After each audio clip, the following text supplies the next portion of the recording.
Friends देखो फोड़न देওয়ার সময় ভিডিওটা করতে ভুলে গেছিলাম।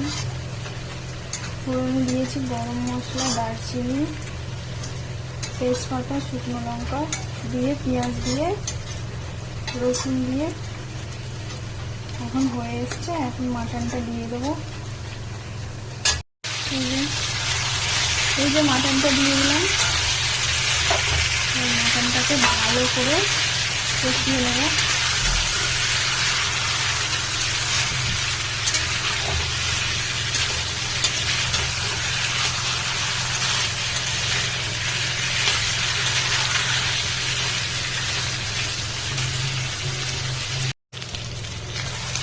মোটামুটি কষানো হয়ে গেছে। এবার আলুটা দিয়ে দেবো।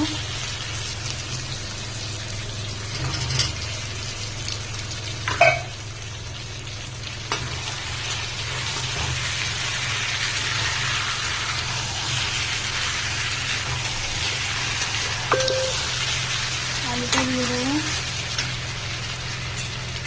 একটা গোটা পেঁয়াজ, একটা গোটা রসুন দিয়ে দিলাম।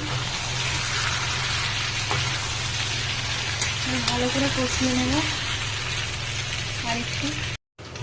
দেখো বন্ধুরা কষানো হয়ে গেছে, পুরোপুরি কমপ্লিট কষানো। এখানে গরম জল বসিয়ে দিয়েছি। গরম জলটা এবার দিয়ে দেব। এই যে দেখো গরম জল দিয়ে দিয়েছি। দেওয়ার পরে ঝোলটা এই যে ফুটছে, ফুটে ভালো করে মাংসটা সিদ্ধ হয়ে গেলে নামিয়ে নেব। দেখো গরম গরম মাটনের লাল লাল ঝোল রেডি হয়ে গেছে। কেমন হয়েছে বলো।